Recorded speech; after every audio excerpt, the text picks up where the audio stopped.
Just Markham. Speaker, I would like to begin today in my response to the throne speech, I suppose, with a bit of a reminder of where I feel like we were before I talk about a little bit about where we're going. The throne speech representing to me, and I think to other members of the legislature, is a bit of a jumping off point in terms of where we are today and where we will move on a go-forward basis. I think that most of the people, obviously, in the province of Ontario are very familiar with the fact that the global community has been struck by what many describe as the greatest recession since the 1930s. We also are aware that as a result of that recession, the revenues of the province of Ontario have significantly declined, and we find ourselves in a significant deficit position.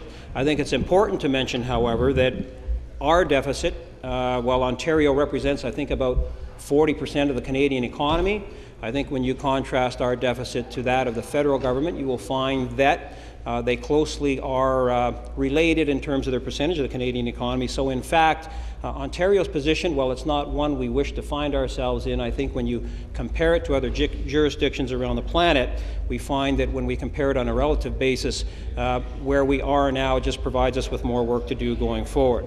How we responded, Speaker, to the recession in the province of Ontario, I think is something that's worth reminding people about before we talk about what we're doing to move forward.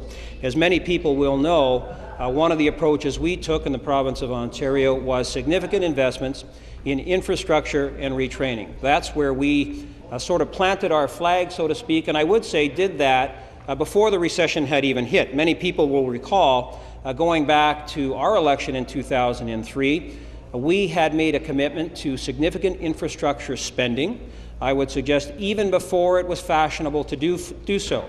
We came to that election in 2003 with a very clearly articulated piece of our platform speaking to the fact that we felt that in the province of Ontario there was a significant infrastructure deficit existing at that time. One of the ways that the previous administration had decided that they were going to pay for their income tax cuts, a series of tax cuts in the province of Ontario, we believed was through a lack of investment in infrastructure. And as a government, Speaker, we invested heavily in the first 3 or 4 years, from 2003 to 2006 or 2007, $30 billion in infrastructure in that first 3 or 4 year period. And as many members in the legislature here today will know, we continued with those investments, $32.5 billion in the following 2 years, $28 billion of that again being provincial money. That was the approach that we took after having identified what we felt was a serious infrastructure deficit in the province of Ontario back in the election of 2003. So as I like to remind people, we've been doing this for a long time, not only when the recession hit, but we seriously increased and continued our investments in infrastructure once the recession in fact did take place. We throw the name and the word infrastructure around in a very loose fashion, but I think it's important to remember the significant impact that those investments can have. Speaker, I represent a riding, Thunder Bay-Atikokan, that has contained within its geographic boundaries many very, very small communities, not only small in population, small in tax base. Oliver Papoonge, O'Connor, Neebing, Conmee, Gillies, Atikokan. These are all small communities by population. They're small communities by tax base, but one of the things they all have as a common denominator is very large tax bases, and this small tax base, large geographic land mass, as I meant to say, and small tax bases with which to support that large land mass. These major infrastructure investments that we've been making for 5, 6, 7 years now have a disproportionately positive effect, I would say, on these smaller communities that are contained within my riding, and I'm sure that most members of the legislature could tell a similar story if they chose to. Tens of millions of dollars have been invested in these small communities.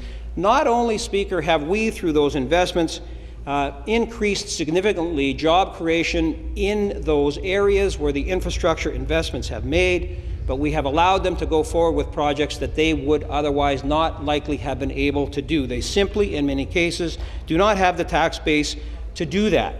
Not only in the small communities, but in my home of